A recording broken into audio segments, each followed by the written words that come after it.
Hola, soy Mauricio José Schwartz y esto es El Rey va desnudo y continuamos con las conversaciones del Rey va desnudo, en este caso con alguien con quien teníamos pendiente esta charla hace 3 largos años cuando ni siquiera podía dar su nombre, era un hombre que vivía en la clandestinidad de alguna manera, pero se trata de un hombre al que yo conocí como operador nuclear y que es Alfredo García. Muchísimas gracias, Alfredo, por acompañarnos. Hola Mauricio, es un placer estar con vosotros.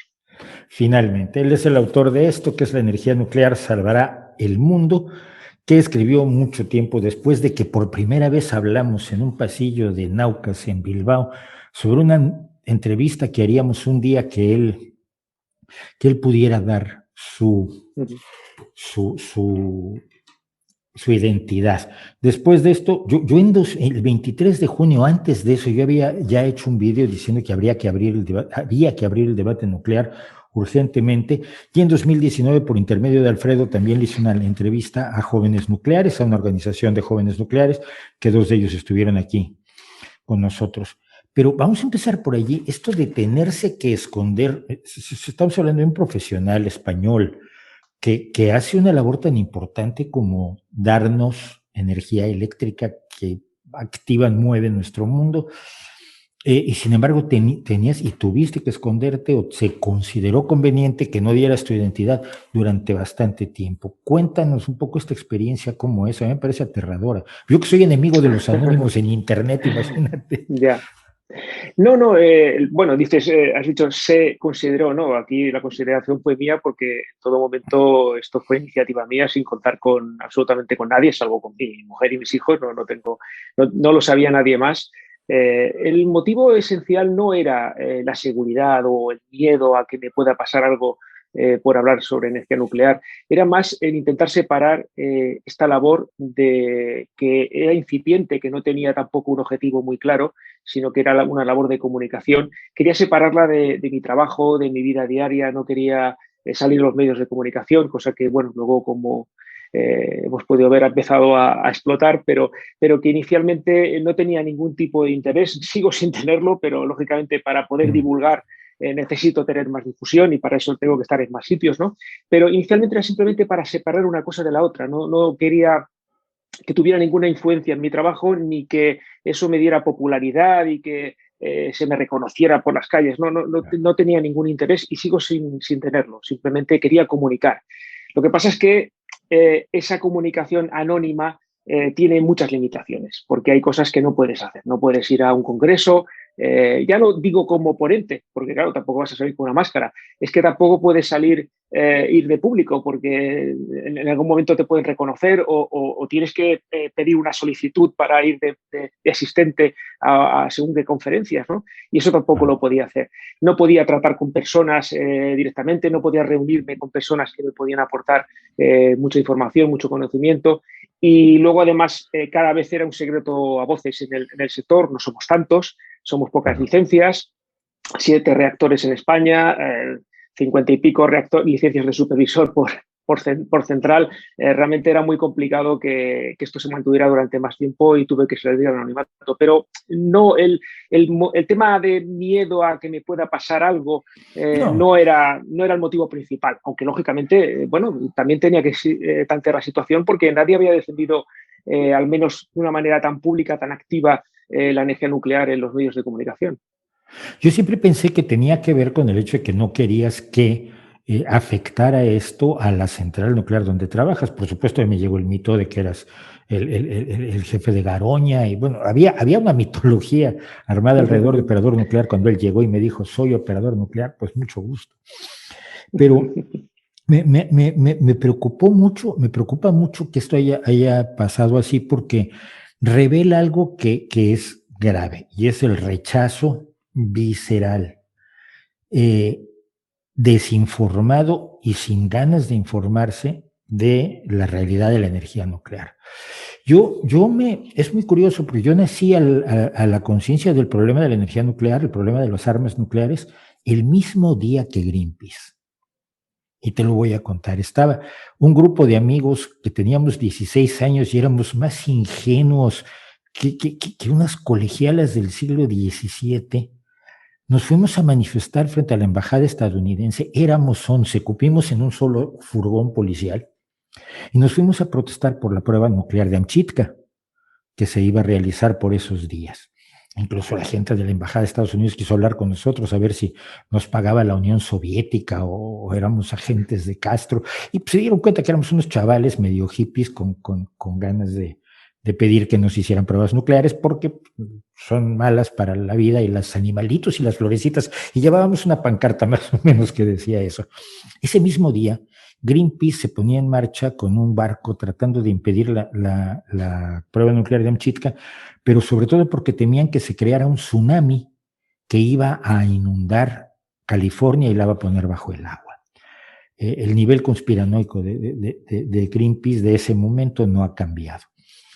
Pero eso es algo que creo que todos estamos de acuerdo, es decir, no somos, no favorecemos la guerra nuclear. La gente no se acuerda cuando mi generación vivía con miedo de que cada día podía ser el último, porque la amenaza de la guerra nuclear, la cantidad de cabezas nucleares que se habían acumulado en las dos potencias principales, en la Unión Soviética y Estados Unidos, era aterradora. Pero esto no tiene nada que ver, y yo he visto que Greenpeace todavía no lo entiende, no tiene nada que ver con la industria de la energía nuclear.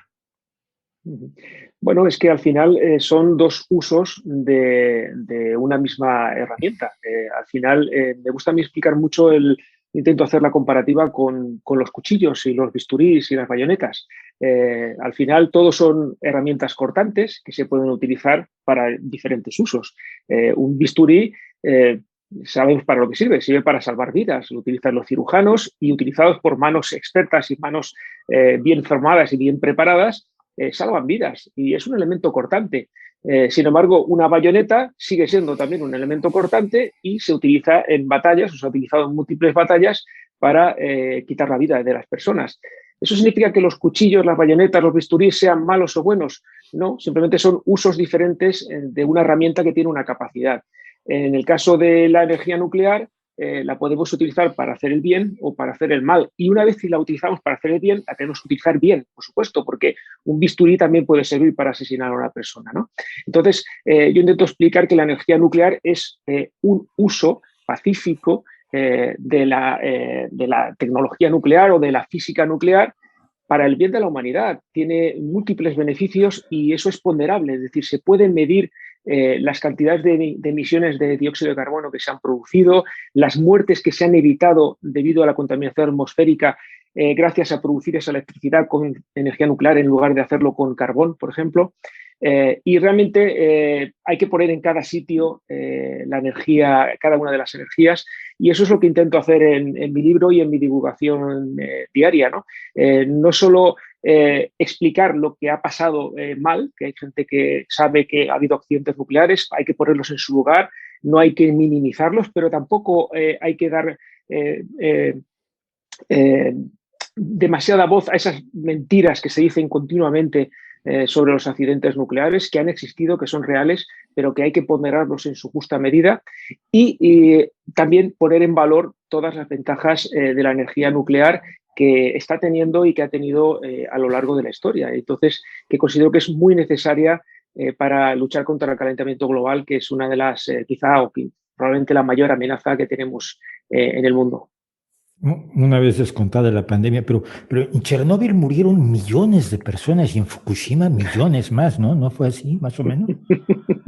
Bueno, eso es lo que... Es la historia que te cuentan. Es la historia que te cuentan, sí. Mucha gente se sorprende cuando les muestro un mapa de Japón, un mapa mudo, y pongo los puntos rojos, indican las muertes causadas por radiactividad por el accidente de Fukushima, y en el mapa no hay ningún punto rojo. Entonces, bueno, me baso no solo en fuentes oficiales, que por supuesto, sino también en el Comité de Naciones Unidas para el Estudio de las Reacciones Ionizantes, que tiene datos muy fiables de cómo, de las emisiones que se han producido en Fukushima.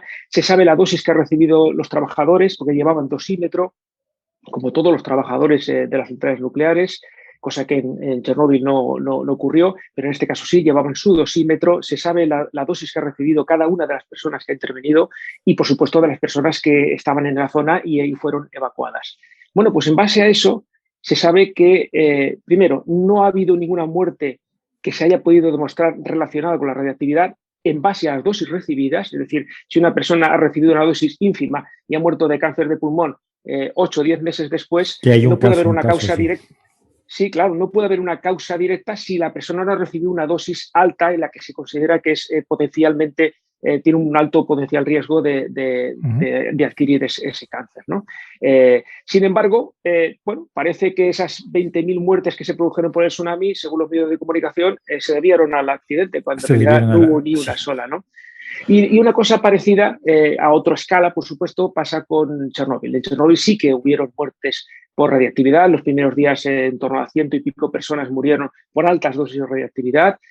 Y luego hay unos estudios que también realiza este Comité de Naciones Unidas, UNSCEAR, que tienen cierta controversia. Se estiman unas 4.000 muertes durante, no solo en ese momento, sino en todo el proceso, en todos los años posteriores al accidente, en base a modelos extremadamente conservadores. ¿Eso qué significa? Que está considerando dosis dañinas para la vida humana, posiblemente, potencialmente letales, a dosis extremadamente bajas que han recibido algunas de esas personas. Por lo tanto, es un modelo que está muy controvertido. Se acepta más o menos internacionalmente esa cifra de 4.000 muertes potenciales, pero hay muchos expertos que la consideran excesivamente alta, esa cifra, con lo cual probablemente sea incluso menor. Y las directas, las muertes directas fueron entre 50 y 150, pero cuando dices esto, te sacan Aproximadamente. una cifra que Greenpeace se sacó directamente de la manga, que habla de 100, 200.000 personas, que sería una Yo, masacre aterradora. Sí, yo he llegado a leer hasta 950.000 muertes, ¿no?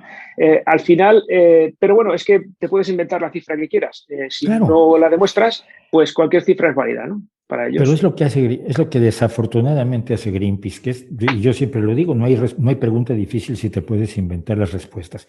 Fíjate que quisiera yo ir a un desastre nuclear que en tu libro no mencionas, y sin embargo a mí me parece que fue gravísimo y fue por una falta de responsabilidad tremendo, y es el del Yonke Fénix. El Yonke Fénix es un desguace en México donde alguien se robó una bomba de cobalto de un hospital, lo vendió en el desguace, el cobalto se mezcló con el acero que salió del desguace para hacer varilla, la varilla se utilizó para construir casas y de pronto tenías un barrio, además, por desgracia, un barrio de trabajadores, si mal no recuerdo, cuyas paredes eran radiactivas.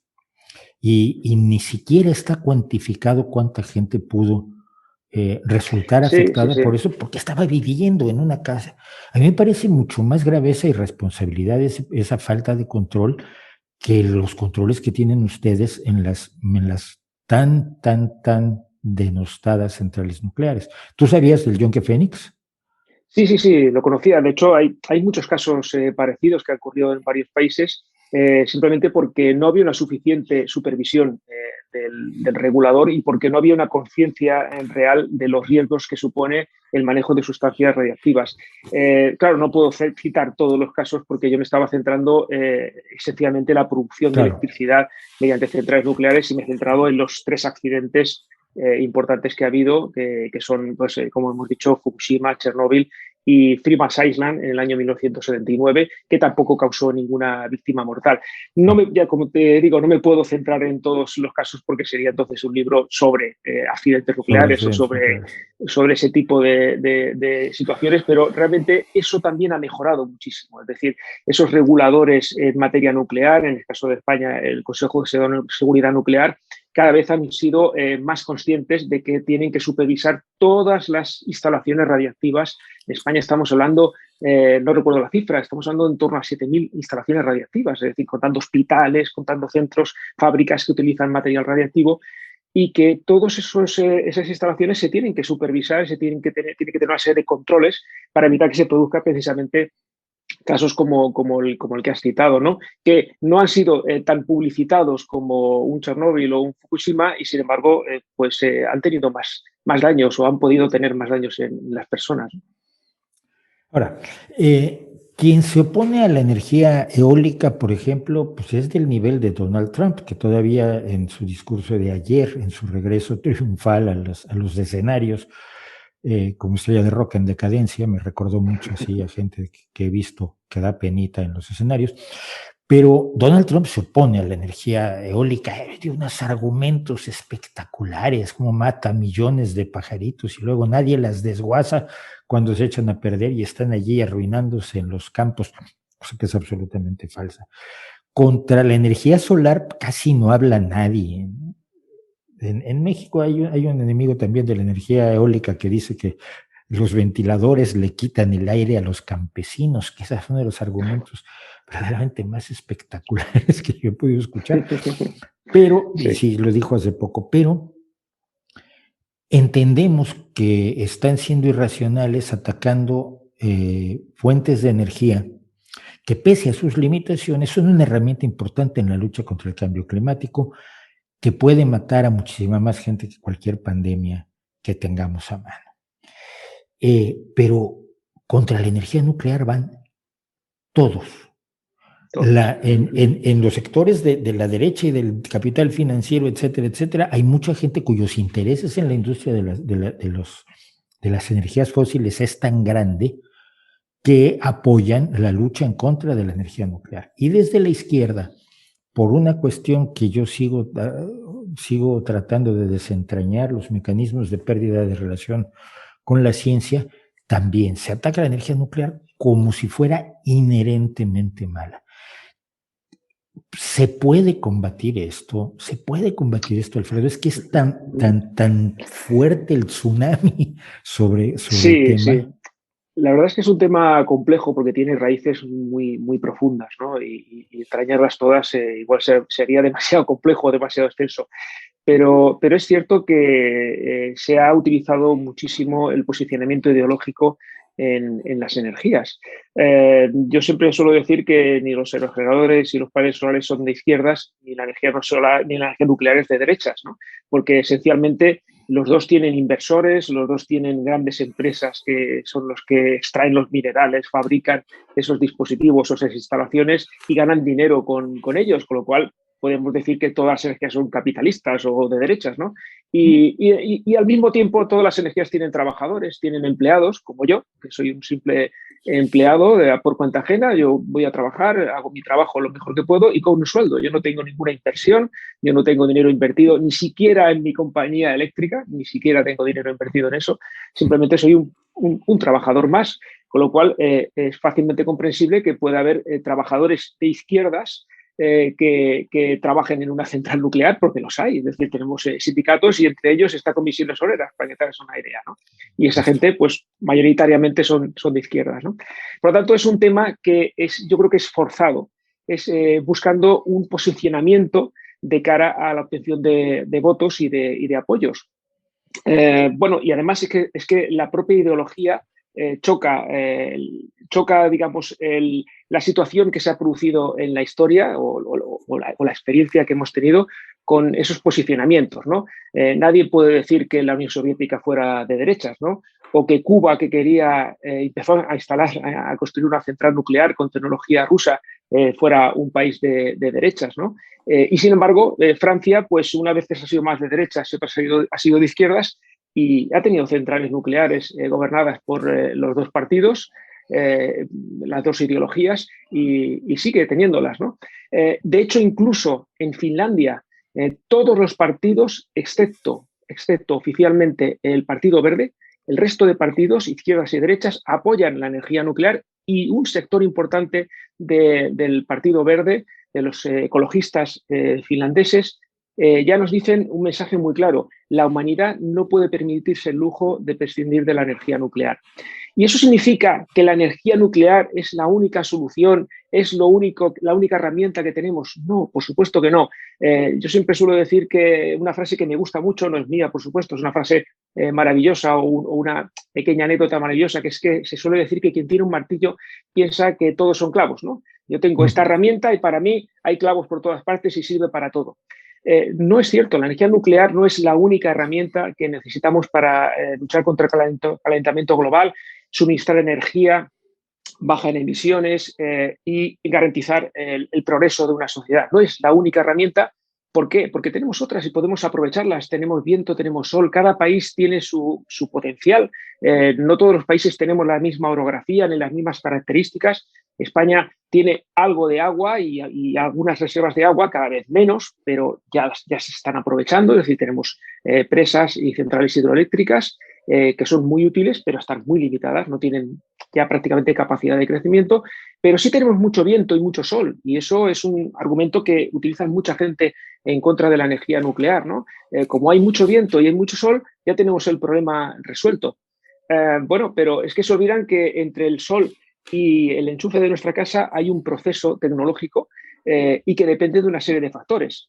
No hay sol las 24 horas del día, ni siquiera durante el día hay siempre sol. Estamos hoy, por ejemplo, donde vivo yo, en Tarragona, hoy está totalmente nublado, los paneles solares hoy están produciendo con una muy baja capacidad y el viento pasa exactamente igual. Hoy hay mucho viento aquí, pues mañana pues habrá poco. Y entonces lo que no podemos hacer es depender exclusivamente de esas energías que son variables, porque el suministro eléctrico tiene que ser es variable durante el día, pero tiene que garantizarse en todo momento porque siempre hay consumo eléctrico.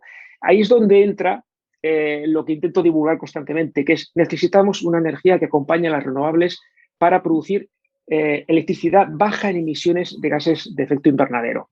El panel intergubernamental de expertos sobre el cambio climático explica muy bien cuáles son las energías bajas en emisiones. Eso, a mí me gusta mucho decir bajas en emisiones y no decir sin emisiones, porque puede inducir a error.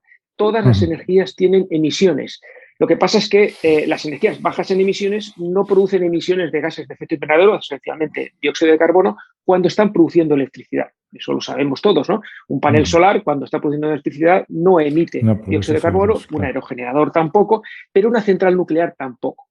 Si consideramos todo el ciclo, es decir, minería, instalación, construcción, fabricación, montaje, desmontaje, desmantelamiento, sí que hay emisiones y por eso ninguna energía es cero emisiones. Pero si comparamos estas energías, que estamos en órdenes de magnitud de 10, 11, 12, no me recuerdo exactamente las unidades, pero son gramos por kilovatio hora, si no recuerdo mal, gramos de CO2 por kilovatio hora, estamos comparando entre 10, 12 y el carbón, por ejemplo, estamos hablando de 820, el gas natural estamos hablando de 480, un poco más del doble, un poco más de la mitad que el carbón, y son energías altas en emisiones. Entonces, ¿quién debe acompañar a las energías renovables en esa transición? No nos olvidemos, no es una transición hacia las renovables, es una transición hacia unas energías bajas en emisiones que nos ayuden a combatir el calentamiento global.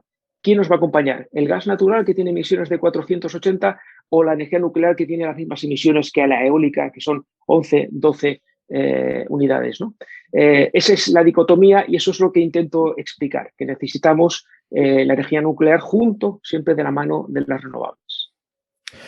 Pero hay un mensaje muy, muy perverso aquí. Yo he oído, y este mensaje lo da directamente a alguien que habla mucho del calentamiento global, creo que habla demasiado del tema, que es Greta Thunberg, la pequeña activista que ha dicho que la solución al calentamiento... Le preguntaron alguna vez si iba a estudiar para ser científica del clima y ayudar a resolver el problema del calentamiento global.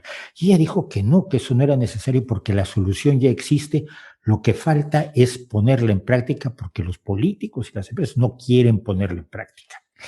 Y curiosísimamente, hace unos... Bill Gates acaba de sacar un libro sobre cambio climático y lo que dice Bill Gates es que hay que invertir un montón de dinero todavía para tener esa solución que no existe, que nos libere finalmente de las energías fósiles.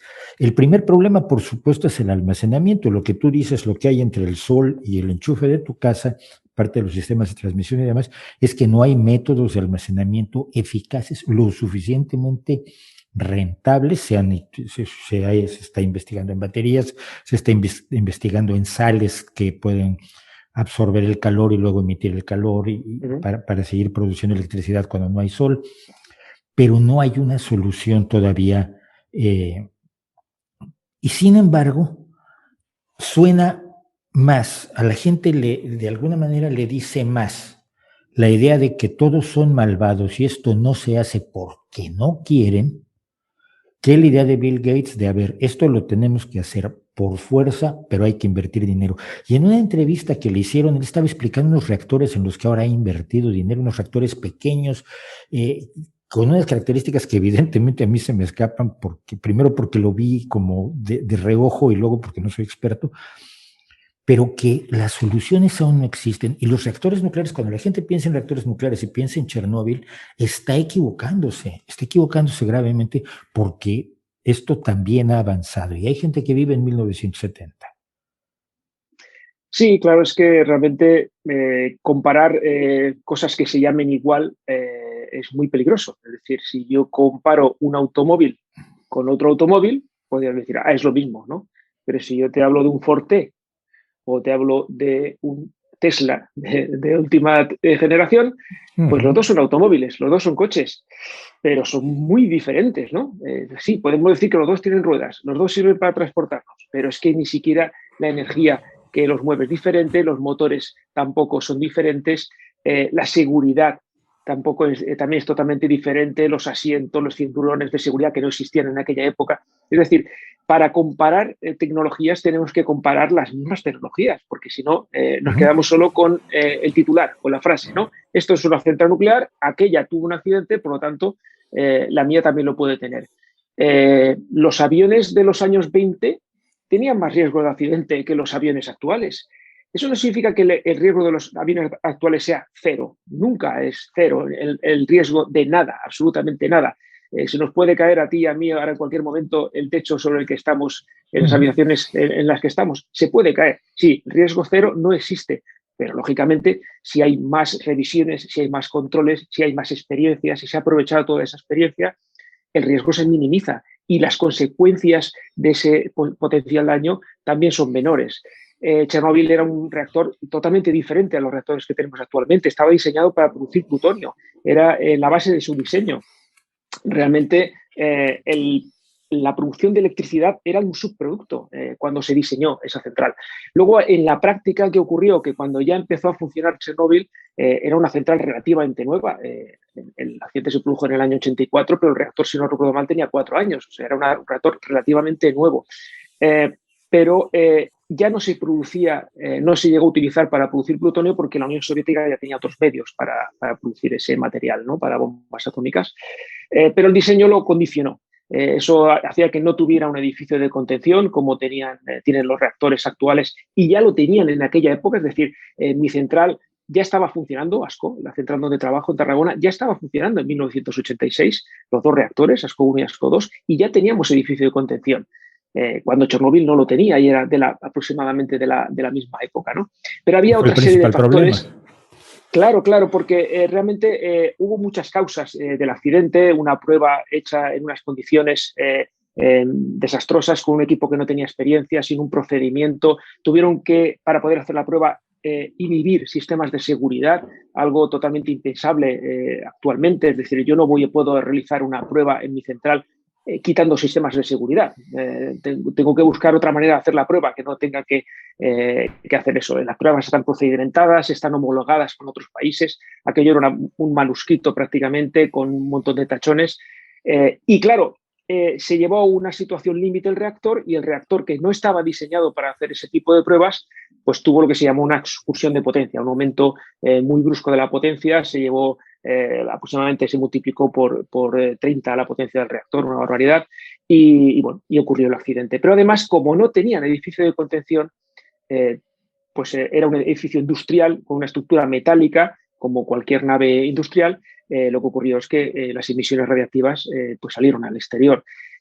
Para que te hagas una idea, en el accidente de TMI de Three Mile Island en Harrisburg, en Pensilvania, en 1979, en Estados Unidos, también se fundió el núcleo. Hubo una fusión del núcleo, el núcleo se fundió. Sin embargo, quedó todo dentro del edificio de contención. Prácticamente no hubo emisiones al exterior, tanto que no ha habido daños a ninguna persona, ¿no? Y el reactor está ya desmantelado.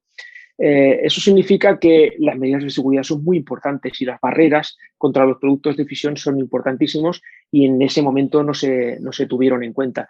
Entonces, volviendo a lo que decías inicialmente, hay que conocer la tecnología y hablar con propiedad y muchas veces en los medios de comunicación se va a lo fácil, al titular fácil, a decir, bueno, pasó en Chernóbil, por tanto puede pasar en cualquier central nuclear y Chernóbil, yo lo intento explicar muchas veces, es un accidente irreproducible por múltiples motivos, entre ellos los que te he explicado.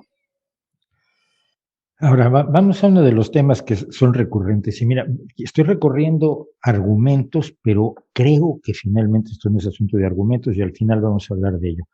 Pero una de las cuestiones con las que se juega en la lucha, en la crítica contra la energía nuclear son, bueno, las muertes, imaginarias o no, las de Chernóbil, todas lamentables, las inexistentes de Fukushima, pero también se habla de muertes potenciales.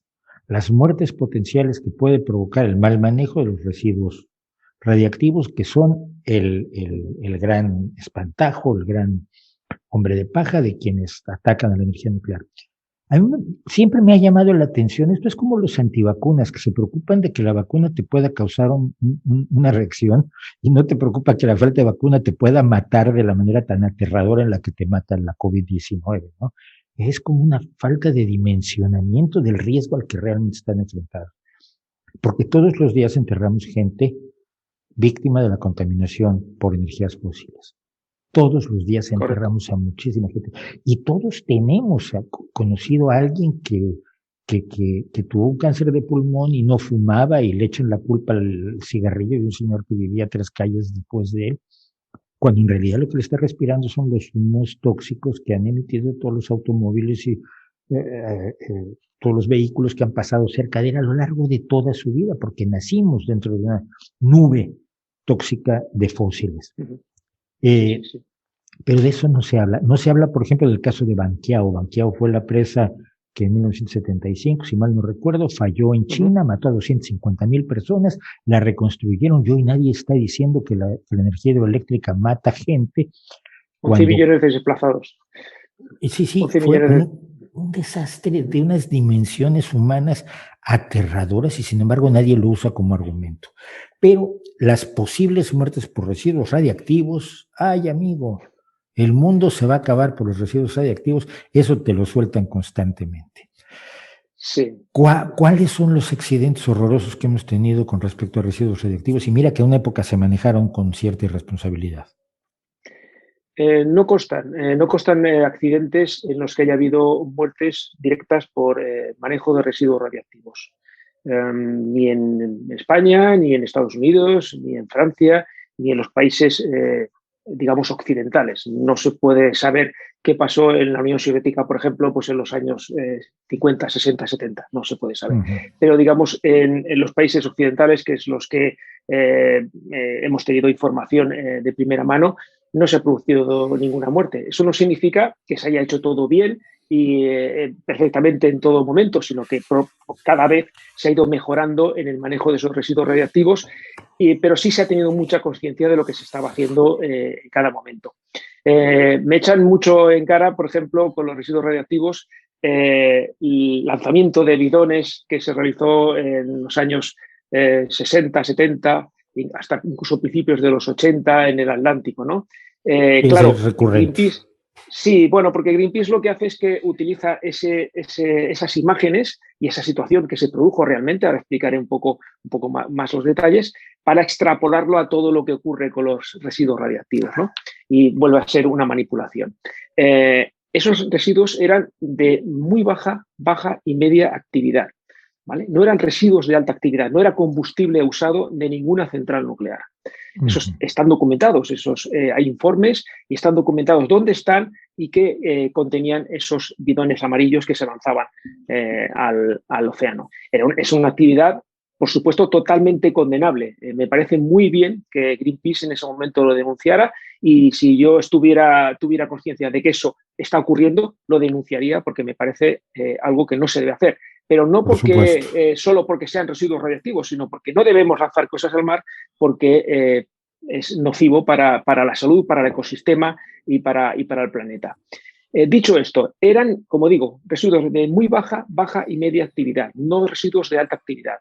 Además, no eran exclusivos de centrales nucleares. Se lanzaron algunos venían desde la industria, otros venían de centros médicos, de centros de investigación y una pequeña parte también era de centrales nucleares. Y luego, muy importante, España nunca realizó ese tipo de actividades. Lo realizaron algunos países, pues como el Reino Unido, Francia, otros países. Está bien documentado qué países fueron, pero España en ningún momento lanzó ese tipo de residuos, con lo cual también ese argumento de aquí, ¿qué hacemos con los residuos? Bueno, pues lo que hacemos es almacenarlos con seguridad. Ese tipo de residuos generados en España por, insisto, todo tipo de instalaciones, no solo centrales nucleares, también centros médicos e industria, los tenemos almacenados en el Carril, que es un almacén de residuos de muy baja y media actividad, y están almacenados allí con seguridad. Los residuos de alta actividad los tenemos almacenados en nuestras propias centrales nucleares. Allí los tenemos todos almacenados. ¿Para qué? Pues porque de momento no les hemos encontrado, sí que existe la posibilidad del reciclaje, pero en España todavía no se ha decidido por trabajar el reciclaje, y de momento los tenemos almacenados hasta que nuestros políticos se pongan de acuerdo y podamos construir un almacén nuclear centralizado para almacenar esos residuos radiactivos, que sería el paso previo a un almacenamiento geológico profundo, a 500 metros de profundidad, que es lo que está haciendo Finlandia. Finlandia está terminando de construir su almacén geológico profundo. Es el estándar o la solución más de consenso que se ha encontrado a nivel científico y tecnológico para el almacenamiento de esos residuos. Estarán instalados en un lugar a 500 metros de profundidad, un lugar que ha sido geológicamente estable durante más de 1.000 millones de años. Necesitamos una estabilidad geológica de 10.000 años. Cualquiera que tenga un poco de una idea mental de lo que son 10.000 años respecto a 1.000 millones se dará cuenta que es un suspiro. Aunque para nosotros sean mucho 10.000 años, en cuanto a la estabilidad geológica del lugar es abrumador. Y esos residuos se almacenan en esa situación. Es un sólido cerámico, no es un líquido verde fosforescente que puede derramarse, y que están allí simplemente decayéndose, y que llegará un momento en que ya no serán radiactivos porque pasado ese tiempo van cediendo toda su energía. Esa es una solución para los residuos radiactivos. Cuando dicen no hay solución, sí hay solución. Hay dos soluciones. Esta es una de ellas. Está, como te digo, bien consensuada internacionalmente. Tecnológicamente está totalmente resuelta, pero a mí hay una solución que me gusta más, que está en fase de desarrollo, que ya se está haciendo parcialmente, pero que todavía necesita mucho desarrollo, que es el reciclaje, la capacidad de poder aprovechar toda la energía del combustible. Nosotros actualmente en los reactores que están funcionando en todo el mundo utilizamos solo el 5% de la energía del combustible. Eso significa que el 95% restante está allí, pero nuestros reactores no tienen la capacidad tecnológica, no tienen el diseño adecuado para extraer esa energía. Por eso son radiactivos durante tantos años, porque tienen esa energía ahí acumulada, ¿no? Entonces, ¿qué es lo que se está haciendo? Bueno, pues países como Francia están reciclando parcialmente ese combustible. En mi libro lo explico. Utilizan reactores como los nuestros, pero en los que se ha aprovechado reciclado parte de ese combustible para extraer más energía y, por lo tanto, reducir el volumen de residuos. Pero es que el siguiente paso es todavía más esperanzador. Se está trabajando ya en reactores de cuarta generación. Uno de ellos es el diseño de Bill Gates que comentabas anteriormente. Estos reactores ya están diseñados para reciclar prácticamente el 99% de la energía del combustible. Es decir, que el resultado casi podemos considerarlo un residuo de media actividad que en unas décadas o como mucho 100 años ya dejará de ser radiactivo. Con lo cual habremos aprovechado enormemente no solo todo el potencial de mineral que tenemos de uranio, incluso torio, que es otro material potencialmente utilizable en las centrales nucleares, sino que al mismo tiempo podremos reciclar todo el combustible usado que tenemos. Con lo cual me parece que es una excelente solución. Ya te digo, hay 6 reactores en proceso de diseño, 6 tipos de reactores, para ser más exactos, no 6 concretos, sino 6 tipos de reactores, cada uno con sus subtipos. Y siempre digo que eso no es ciencia ficción, que eso es ciencia, realidad. Los rusos, ha salido hace poco la noticia, los rusos tienen un reactor de cuarta generación, los nuestros son de segunda, los que se construyen ahora son de tercera, pero este ya es de cuarta generación, funcionando desde el año 2016 y que ya está empezando a utilizar residuos para quemarlos, desde quemarlos en el sentido de fisionarlos y producir energía. Es un reactor refrigerado por sodio y de última generación, ¿no? Pues es el primero de una avanzadilla que vamos a ir viendo durante todos estos años. Sí, pero bueno, que está el mito de que la radiactividad es para siempre. Ustedes deben odiar a Homer Simpson, ¿no? Hay de todo, hay de todo. O a su creador, porque la Hay de todo, imagen... no, tengo compañeros que les encantan los Simpson, incluso en sala de control, el pajarito típico de los Simpson que va picando el teclado, lo tenemos el juguete y va mojando el pico en un vaso de agua y va moviéndose y poniéndose de pie y bajando, ¿no? O sea que hay mucha gente que le gusta. A mí realmente, bueno, lo he dicho varias veces, no me hacen gracia los Simpson, pero no tiene nada que ver con la energía nuclear. Es decir, que cuando los Simpson empezaron a emitirse en España, sería pues, finales de los 80, yo en ese momento era adolescente, no tenía nada que ver con la energía nuclear y no me hacía ninguna gracia, no me divertía, no me parecían divertidos. Fue después ya cuando empecé a trabajar en el sector, cuando bueno, vi algún capítulo y decía, bueno, pues la mitad de lo que dicen es mentira, ¿no? Sí que es verdad que es una parodia y que bueno, en el fondo pero... las parodias depende de cómo te las tomes. Si te las tomas literalmente, que es lo que hace mucha gente, pues acabas creyéndote que eso que está mostrando la parodia es la realidad. Ya sabes, creo que he explicado varias veces lo que ocurrió con Ecologistas en Acción, ¿no? Que hicieron en el año 2003, si no recuerdo malamente, hicieron querían hacer una manifestación en contra de Garoña para pedir el cierre de Garoña y lanzaron el bulo de que habían encontrado unos científicos que trabajaban para la revista Nature que habían descubierto un pez de 3 ojos en la zona de Garoña, en el Ebro. Sí. Inspirado claramente en Los Simpson, el famoso pez de 3 ojos de Los Simpson, ¿no? Bueno, tuvieron que reconocerse, salió en todos los medios de comunicación, tuvieron que reconocer 2 o 3 días más tarde que se habían inventado la noticia para darle un poco de difusión a la manifestación que iban a hacer posteriormente, ¿no? O sea que realmente, fíjate hasta qué extremos llega que hasta los mismos ecologistas se basan en Los Simpson. Ya, voy a contar algo, hablando de ecologistas en acción, iba yo para allá, porque tú hablabas de que hay arrepentidos ya entre los ecologistas, cosa que a mí me parece enormemente esperanzador, porque están los arrepentidos de los transgénicos, aquellos que hoy se arrepienten de haber destruido cultivos transgénicos, cuando, claro, también les decían que es que dijeron que iba a acabar con el hambre, no, nadie lo dijo, como nadie dijo que la energía nuclear era la panacea o la única herramienta que tenemos, pero cuando el desastre de Fukushima, a mí me hicieron entrevistar a Paco Castejón de Ecologistas en Acción. Hablando de arrepentidos, él es físico nuclear arrepentido, pero que trabaja en el CSIC. Bueno. Y la historia es esta, él empezó a contar una serie de cosas que yo ya sabía que no eran ciertas, pero claro, él es doctor en física y yo soy un comunicador, y empezó a decir que el uranio estaba en contacto con el aire en la piscina número 2 de Fukushima y se estaba creando una nube radiactiva que por supuesto venía a mordernos los pies a todos nosotros aquí en España. Yo dije, esto no es cierto, en fin, ves, los pellets vienen en varillas, esto no está en contacto con el aire, el uranio elemental, y dijo una serie de barbaridades más. Y yo dije, bueno, voy a refutarlo con la información de mis amigos, y acudían, no te conocía yo en aquel entonces, pero acudía una serie de personas para obtener una serie de datos. A la semana siguiente le dije a la estación de radio, pues hombre, yo quiero seguir con el tema porque este señor muy famoso, científico, doctor, etcétera, mintió abiertamente sobre lo que está pasando en Fukushima. Me dijeron, no, ya no se puede tocar el tema. Si no se puede tocar el tema, no me vuelvo a presentar en la radio. Y dejé mi espacio de radio porque no me dejaron refutar las barbaridades tan tremendas que Paco Castejón, Ecologistas en Acción, estuvo diciendo. Entonces, para mí es un arrepentido de estos renegados de la ciencia en México. Una bióloga, precisamente, Elena Álvarez Bulla, es también una renegada de la ciencia.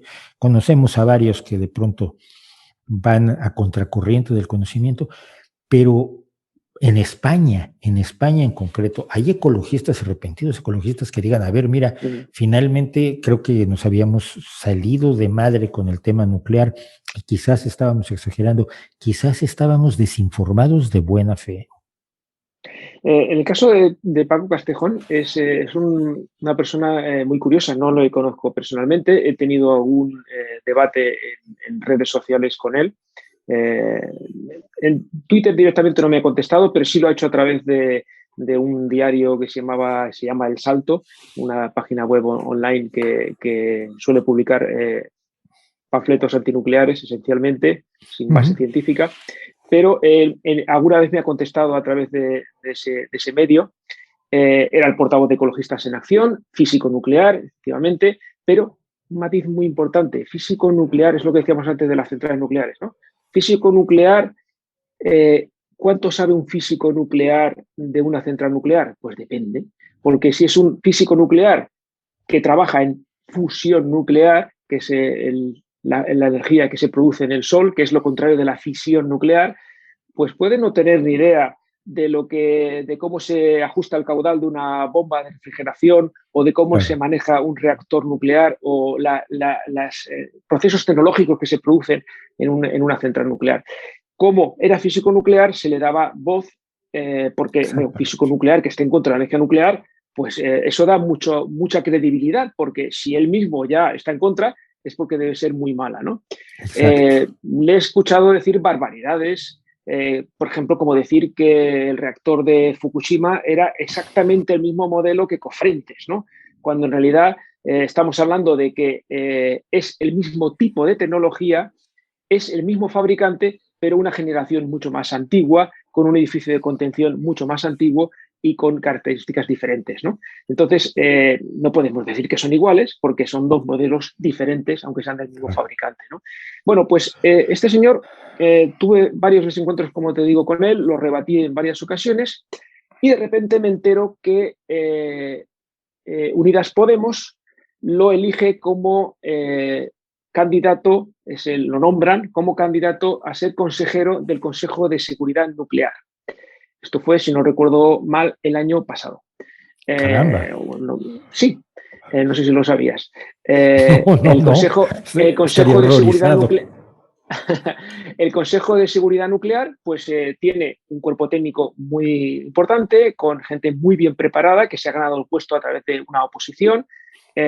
Conozco a muchos grandes profesionales en el Consejo de Seguridad Nuclear y de hecho en cada central nuclear tenemos dos o tres inspectores residentes que están durante unos cuantos años y luego los cambian, lógicamente, para que no haya síndrome de Estocolmo.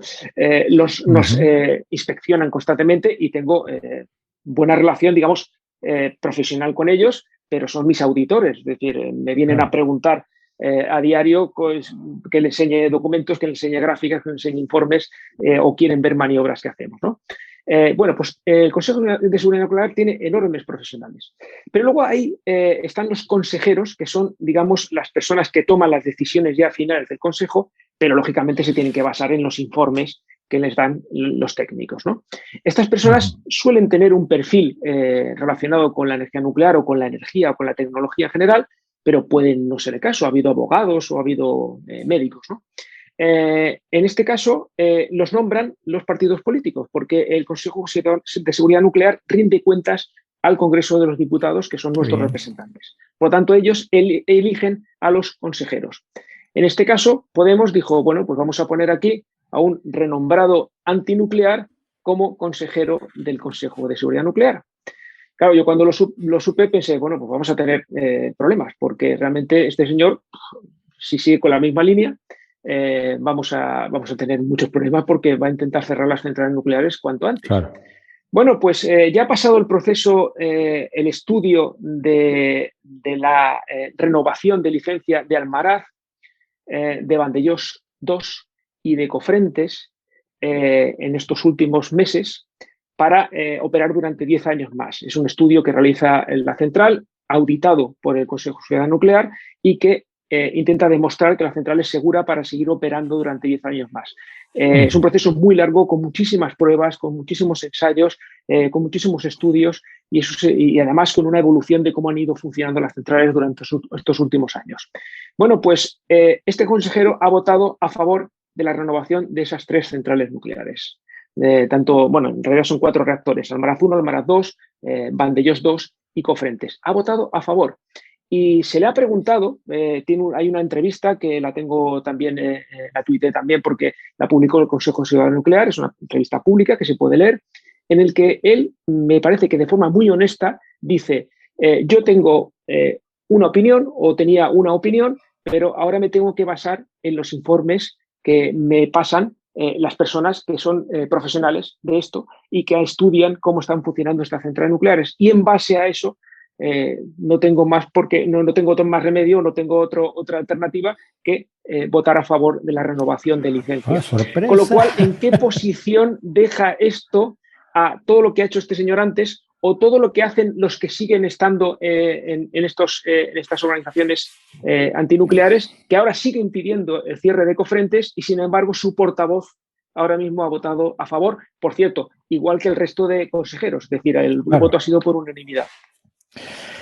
Pues que los hechos son los hechos y la gente no tiene conciencia. Esto sí me ha sido muy claro. La gente no tiene conciencia del progreso, ¿no? Del diseño de automóviles, por ejemplo, del primer automóvil que yo tuve, que era un tanque, y que cuando chocabas, el auto no le pasaba absolutamente nada, pero tú quedabas hecho papilla en su interior a los autos. Ay, es que dice, los automóviles de hoy no tienen ninguna seguridad porque chocas y se deshacen como papel. Pues sí, eso se hace para que no te destruyas tú, está absorbiendo el golpe.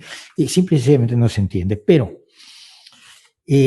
no se entiende porque esto no es un problema de actitud. Yo leí tu libro con un enorme cariño, lo sabes, me parece que cubre todos los elementos fundamentales. ¿Cómo funciona un reactor nuclear? ¿Cuáles son los elementos de seguridad? ¿Cómo se manejan los residuos? ¿Cuál es el futuro? ¿Por qué sirve? ¿Por qué funciona? Gráficos, números, datos, hechos, evidencias a porrón. Pero yo creo que ese no es el problema, Alfredo. O quizás me equivoco. Veía yo el otro día una entrevista con una persona que estuvo en QAnon. Estamos hablando de conspiraciones serias. Y que explicaba que la gente que está dentro de la conspiración cree que está salvando al mundo.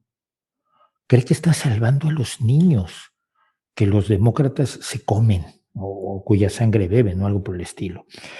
Que es gente con una excelente intención. Los que salen a protestar, yo siempre le pregunté alguna vez al director de Greenpeace si los que se subían a las torres de enfriamiento de las centrales nucleares eran empleados o voluntarios. Parece que eran empleados, además les pagan escaladores profesionales. Son profesionales, claro, sí. Claro, porque cualquiera si intentas subir con ellos no te dejan, ¿eh? No, y además si alguien no sabe escalar se rompe la crisma, pero esta gente siente que está haciendo el mayor bien al oponerse a la energía nuclear, como siente que hace muy bien al oponerse al 5G, a las vacunas o a los transgénicos. Eso abordarlo es bastante más complejo que los datos, los hechos y todo lo que tú has estado defendiendo de manera excelente. Estoy de acuerdo, pero yo antes me preguntabas, ¿qué tenemos que hacer para revertir esto? Yo creo que lo que tenemos que hacer es divulgar. Al final, la ciencia, explicar la ciencia y intentar explicar de manera didáctica, que es lo que intento hacer yo. Me dicen que lo voy consiguiendo, pero lógicamente pues soy solo una persona y también tengo muchos vetos. Es decir, hay muchos medios de comunicación que no quieren tener ninguna relación conmigo y que no, yo qué sé, cuando se publicó el libro hubo medios de comunicación que se negaron a publicar ninguna referencia, ninguna entrevista, ni nada, ¿no? Y otros medios sí, y otros medios lo hicieron y realmente pues tuvo también su cierta difusión. Pero hace falta, yo creo que, divulgación. Por eso, precisamente, yo empecé simplemente por vocación, pero al final me encontré con que había un nicho. Había un hueco que nadie estaba cubriendo nadie estaba explicando desde un punto de vista de un profesional, nada más. Claro. Yo no soy ninguna organización, yo no trabajo para nadie. Esto lo estoy haciendo por el mero placer de divulgar, porque me gusta hacerlo y creo que es útil para personas y para la sociedad. Yo lo hago también de buena fe, igual que muchos ecologistas o la mayor parte de los ecologistas creo que lo hacen por buena fe, simplemente porque creen que es lo mejor para todos. Pero, claro, ¿cuál es la diferencia entre ellos y yo? Que yo me estoy basando en la ciencia. Que al final te das cuenta cuando hablas con científicos que te dan su apoyo, que te dicen, chico, esto que estás diciendo es verdad. O sea, yo soy médico, oncólogo y trabajo tal, y eso que estás diciendo tú me lo encuentro cada día. Eso que dices es cierto. Ese documento que has puesto lo tengo en mi formación. Hablo con físicos nucleares, hablo con físicos solares, hablo con astrofísicos y también me dan un feedback muy positivo con médicos, con geólogos, con todas las profesiones con las que tengo relación. Al final, todos estos, salvo muy pocas excepciones, todos estos están a favor de la energía nuclear porque se basa en la ciencia, porque al final los datos son objetivos, porque no hay nada absolutamente bueno ni absolutamente malo, pero hay que hacer un balance. Y es como, no sé, hoy precisamente he salido a correr con mi mujer y decía, bueno, me molesta un poquito la rodilla, pero si voy a correr se me desgasta un poco la rodilla, pero al mismo tiempo si me quedo en el sofá voy a engordar y al final las rodillas las tendré peor. Con lo cual no hay una solución perfecta, pero lógicamente es mejor, si puedes ir a correr, es mejor ir a correr porque eso es mejor para tu salud. Bueno, pues en ciencia hay que buscar eso, un equilibrio basado en datos objetivos y la energía nuclear es muy necesaria. Y para eso hace falta mucha divulgación. Esto que estamos haciendo ahora no deja de ser lo mismo, divulgación. Y ni tú ni yo trabajamos para ningún lobby. Yo hago mucho la broma de que yo soy el lobby nuclear, pero bueno, pues porque doy mucha guerra a favor de la energía nuclear. Pero a mí, ya te digo, lo único que me pagan es mi sueldo por ir a trabajar y hoy, como estoy de fiesta, pues hoy no me paga nadie, absolutamente nadie. A mí, obviamente hay gente que tiene un interés político en esto y que no le interesan los datos, pues, líderes de partidos que apuestan su futuro político en ciertas luchas. Yo por eso, por dar lata, mi bio en Twitter ahora dice izquierda 5G transgénica nuclear, para ver si puedo Sí, ser lo he más visto. malo. Es muy difícil ser más malo que eso. Pero a mí me preocupa la gente común, la gente que se come el cuento, la gente que se come la historia con la mejor buena fe del mundo, porque hay gente que yo estoy Sí. seguro que no tiene ninguna buena fe. Caso de Paco Castejón, por lo menos en su momento, el director de Greenpeace, que bueno, cuando te pagan 80,000 euros al año, por decirlo, pues es muy difícil que no lo digas, sobre todo si aceptaste el negocio desde el principio. Pero yo llamaría, igual estoy loco, tú dime si estoy loco, pero yo llamaría A ver. a comiqueros a hacer cómics de energía nuclear y de transgénicos 5G y vacunas, a cantantes, a compositores que hagan, que cuenten estas historias, porque la forma de llegar a la gente, a la que es más importante llegar a la gente que puede ser beneficiada, a la gente que va a salvar la vida si se logra controlar el cambio climático, a la gente que se va a enfermar menos por tener menos emisiones de combustibles fósiles en su ambiente, no sé si sea o también necesario llegarle por ese otro lado, porque lo que tenemos es desafortunadamente cantantes, actores, comiqueros, dibujantes, pintores, todos en esas posiciones irracionales, pero que tienen el corazón de la gente. Y yo creo que se puede tener la mente de la gente con el conocimiento, con los datos y los hechos, pero tenemos que encontrar caminos para llegar al corazón de la gente, de que todo Sí, esto no es una conspiración para matarlos. claro, claro. Mira, un dato muy importante, porque lo has dicho en varias ocasiones, pero me gustaría también cuantificarlo, porque como soy muy de ciencias, me gusta cuantificar las cosas, intentando además que sea lo más comprensible posible. Has hablado de muertes por contaminación del aire. Según la Organización Mundial de la Salud, 7 millones de personas pierden la vida cada año con enfermedades relacionadas con la contaminación del aire, es decir, provocadas por la contaminación. 7 millones cada año. De esos estamos hablando de en torno a 4 millones por la quema de combustibles fósiles y 3 millones por los fuegos domésticos, es decir, por tener una chimenea y cocinar y calentarse con leña, esencialmente, ¿no? 7 millones. Eso, si lo dividimos en días, nos salen en torno a 20.000 personas cada día. Si hemos hablado que en Chernóbil murieron, en el peor de los casos, 4.000 personas, o han muerto en todo este tiempo 4.000 personas, estamos hablando de 5 Chernóbils cada día. Y eso no sale en las noticias. Y es un dato espectacular. 5 Chernóbils cada día. Por lo tanto, fíjate la lacra que tenemos. Retomando lo que decías, sí es verdad, yo realmente lo que voy intentando hacer es hacer cada vez más piña, cada vez más trabajando con más gente diferente. Lógicamente, el alcance también lo tienes, o las posibilidades de tener contacto con más gente mediática la tienes cuando tú también eres más mediático, eres más conocido. Es decir, cuando yo tenía 2.000 seguidores, yo no podía interaccionar prácticamente con nadie porque la gente me ignoraba, ¿no?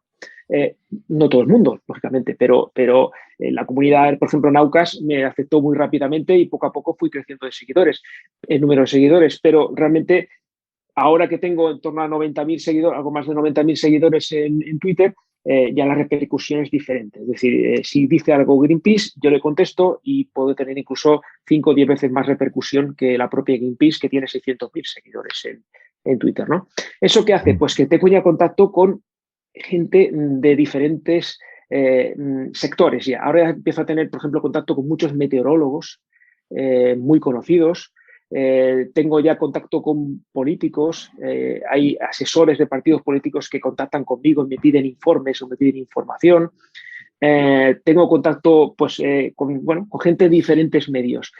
Falta un poco el mundo de, pues eso, de los medios de comunicación o de incluso pues, del arte o ¿no? del cine, la música.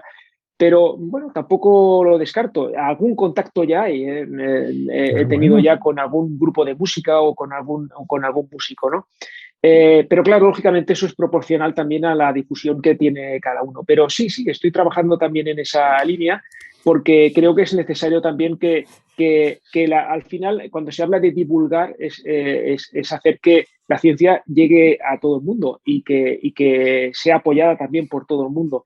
Creo que es la clave, porque al final los políticos se mueven por votos, por el corto plazo, los 4 años.